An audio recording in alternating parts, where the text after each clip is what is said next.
4 ایکڑ زمین بیچی، دوسرے نے خریدی۔ جس نے بیچی وہ کسان نہیں تھا، کوئی اور کام کرتا تھا۔ اس نے کہا میرے پاس فارغ ہے، میں تو کاشتکاری نہیں کرتا، تو ایک کسان نے خرید لی۔ توجہ ہے میری بات پر؟ وہ کسان ہل چلا رہا تھا، پہلے دن ہل چلایا تو اس کھیت کے اندر سے خزانہ نکل آیا۔ کھیت سے خزانہ کس کا ہے یہ؟ جی بھائی جی دی سڑک لنگ جائے نا، وہ آندا ہے ہن میں دیڑی نہیں، تسی بیانہ واپس لو۔ اب تو سڑک گزر گئی ہے، مجھے تو پتہ ہی اب چلا ہے کہ یہاں ہاؤسنگ سوسائٹی آنے والی، میں تو نہیں دیتا ہی، رکھ لے آپ۔ کیا نکل آیا؟ ہیرے جواہرات چاندی لال نکلا ہے۔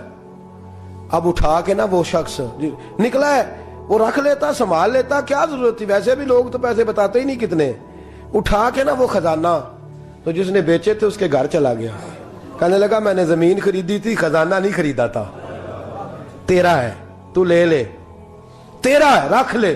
وہ بھی صحابی رسول ہے، میرے نبی نے دنیا کی محبت کھینچ ڈالی ہے دلوں سے۔ وہ کیا کہنے لگے؟ کہنے لگے میں نے تو 4 ایکڑ سے بڑی مشکل جان چھڑائی ہے، تو اب پھر دولت لے کے آ گیا ہے۔ اس نے کہا یہ تیرا ہے، تو ہی رکھ، میں نے زمین بیچی تھی تو جو اس کے اندر تھا وہ سارا ہی تیرا ہے، بیچ ڈالا تھا۔ کہنے لگا نا میں نے زمین خریدی ہے، خزانہ نہیں خریدا۔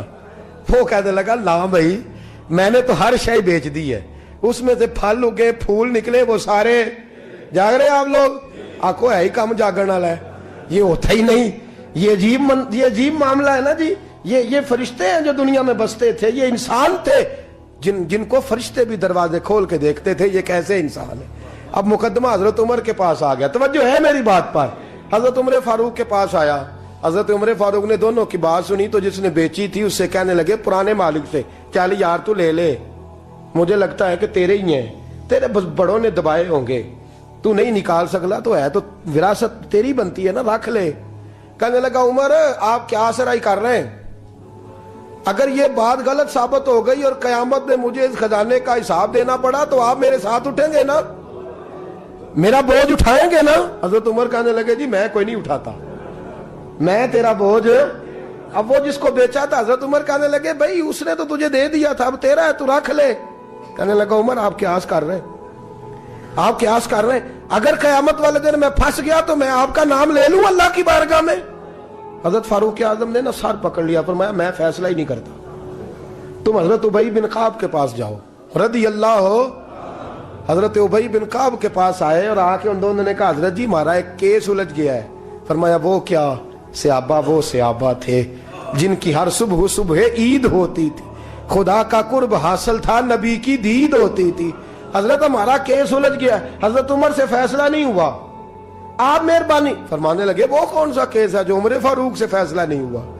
وہ کون سا کیس ہے؟ کہ حضرت جی یہ معاملہ ہے، توجہ ہے میری بات پر، یہ والا معاملہ ہے کہ اس نے بیچی ہے جگہ، میں نے خریدی ہے، اب خزانہ نکل آیا، میں کہتا ہوں تیرا ہے، یہ کہتا ہے نہیں تیرا، میرا میری نہیں۔ جی یہ کون سا دور ہے؟ بولے نا وہ کون سا دور تھا؟ خیر الناس من ینفع الناس، لوگوں میں بہتر وہ جو لوگوں کے لیے نفع بخش۔ یہ کہتا ہے خزانہ تیرا ہے، میں کہتا ہوں نہیں، تو کون سا دور ہو گیا؟ تیرا تیری کا۔ حضرت سیدنا ابی بن کعب رضی اللہ تعالیٰ عنہ نے سر جھکا لیا، کہنے لگے میں فیصلہ کیا کروں، میں بہت بڑا قاضی ہوں پر یہاں میں بھی الجھ گیا ہوں، اب فیصلہ سنو۔ خوبصورت فیصلہ۔ حضرت ابی بن کعب اس سے پوچھتے ہیں بیچنے والے سے تیرے بچے کتنے ہیں؟ کہنے لگا جوان بیٹا ہے۔ خریدنے والے سے کہتے ہیں تیرے کتنے بچے ہیں؟ اس نے کہا جوان بیٹی ہے۔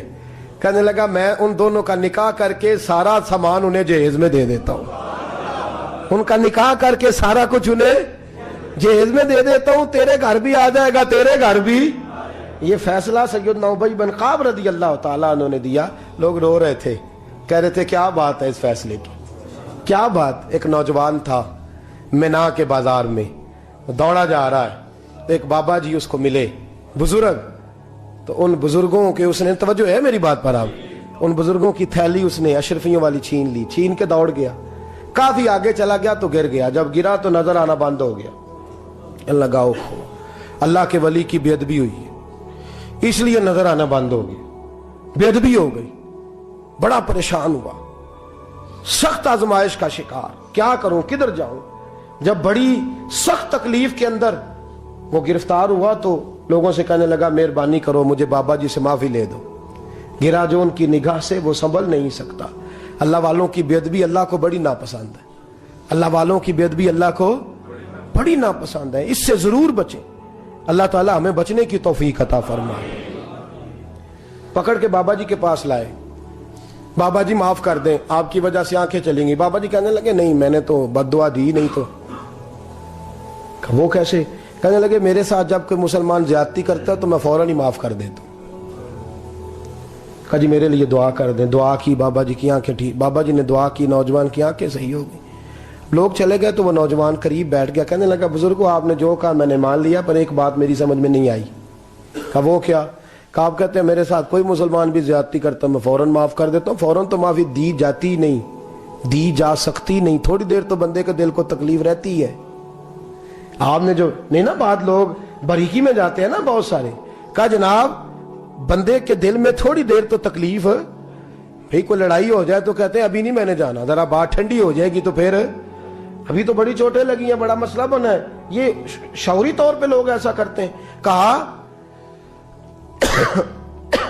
فوراً کیسے آپ نے معاف کر دیا؟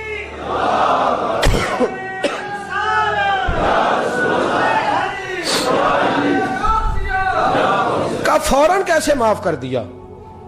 تو بابا جی کہنے لگے مجھے اپنے نبی سے پیار ہی بڑا ہے صلی اللہ علیہ. ہم عشق کے بندے ہیں, کیوں بات بڑھائی ہے, محبت بڑی ہے رسول رحمت سے. پر میں کیا بات ہے؟ بابا جی کہنے لگے میں نے حضور کی ایک حدیث پڑھ لی ہے, اب جو مسلمان بھی زیادتی کرتا ہے میں فوراً معاف کر دیتا ہوں. کہا وہ کیا حدیث؟ سنیں میرے دوستو, اور بزرگوں کی سوچ دیکھیں کہاں تک جاتی ہے. اور بزرگ کہنے لگے اللہ کے رسول صلی اللہ علیہ وسلم نے فرمایا ہے کہ جب تک میرے سارے امتی جنت میں نہیں جائیں گے میں بھی نہیں جاؤں گا. جب تک سارے نہیں جائیں گے میں بھی. تو بابا جی کہنے لگے دیکھنا تیرا میرا جھگڑا ہے, اگر یہ جھگڑا حضور کے پاس جائے گا, اللہ کی بارگاہ میں جائے گا, پھر اس کا فیصلہ ہوگا, پھر یہ مقدمہ لڑے گا, پھر یہ کیس چلے گا, جب فیصلہ ہوگا تب تک میرے رسول پاک جنت میں نہیں جائیں گے, بیٹھے رہیں گے. تو میں اپنے نبی کو تکلیف تو نہیں نہ دے سکتا, میں اپنے رسول کو بٹھائے رکھنے کی آزمائش تو نہیں نہ دے سکتا. لہذا جو مسلمان بھی زیادتی کرتا ہے میں فوراً ہی معاف کر دیتا ہوں تاکہ میرے محبوب کو کوئی تکلیف. میں تیرے اور اپنے بارے میں سوچ نہیں رکھتا, میری سوچ تو ہر وقت ذات رسالت پہ لگی رہتی ہے. میرا ذہن تو ہر وقت میرے محبوب کی طرف لگا رہتا ہے, ہر وقت میں حضور کے بارے میں ہی سوچتا رہتا ہوں. ملی سوچ اپنائیں, قومی سوچ اپنائیں, زندگی میں وہ والے کام کریں جس سے قوم کو نفع حاصل ہو, ملت کا جس میں فائدہ ہو. کچھ ایسا کر جائیں زندگی میں جس سے لوگ نفع اٹھاتے رہیں. محمود غزنوی گزر رہا تھا, ایک بابا جی بڑھاپے میں ہاتھ کانپ رہے ہیں تو ایک پودا لگا رہے تھے, تو محمود غزنوی کو بڑا پسند آیا. کہا بابے کو میرے پاس تو بلاؤ. بلایا تو کہا بابا تیری عمر اب ہاتھ کانپتے ہیں, سر کانپتا ہے, رش آتا رہی ہے, تو نہ پھل کھا سکے گا نہ چھاؤں میں بیٹھ سکے گا. تو بابا جی آپ یہ کیوں کر رہے ہیں؟ بابا جی کہنے لگے چلو میں نہیں پھل کھاؤں گا, میرے پوتے تو کھائیں گے نا. بچے محمود کو بات بڑی پسند آئی, اس نے بابا جی کو ایک اشرفیوں کی تھیلی انعام میں دے دی. کہا تیری سوچ بڑی قومی ہے, بڑی ہے. تو بابا جی مسکرا کے کہنے لگے بادشاہ تو ابھی کہہ رہا تھا کہ نہ تو پھل کھائے گا نہ چھاؤں میں بیٹھے گا, اللہ نے مجھے پھل بھی دے دیا ہے, چھاؤں بھی دے دی ہے. ابھی دیکھے نا, ابھی میں نے کام کیا, نہیں تو اللہ نے سارا کچھ پہلے ہی دے دیا ہے. بادشاہ اور راضی ہوا, اس نے ایک تھیلی اور دی. تو بابا جی مسکرا کے کہنے لگے دیکھ میرے اخلاص میں اللہ نے کتنا فضل کیا ہے. لوگوں کے باغ میں سال میں ایک دفعہ پھل لگتا ہے, میرے باغ میں 2 دفعہ لگ گیا ہے. تو خیر خائی کا ذہن بنا, لوگوں کے بارے میں سوچ, قومی اور ملی ذہن بنا, بڑا ذہن بنا, بڑی سوچ بنا. وہ والا کام کر جس سے زیادہ لوگوں کو فائدہ ہو, زیادہ لوگوں کا نفع ہو, وہ والا کام کر. قومی ملی ملت اسلامیہ کی سوچ بنا, عالم اسلام کی بات کر, مسلمان کا بھلا کر, اپنے وطن کا بھلا کر, اپنی ملت کے بارے میں سوچ. جب تو یہ کام کرے گا تو اللہ تجھے وسائل بھی بڑے ہی عطا فرمائے گا. اللہ تبارک و تعالیٰ تیرے لیے رحمتوں کے دروازے بھی زیادہ ہی کھولے گا.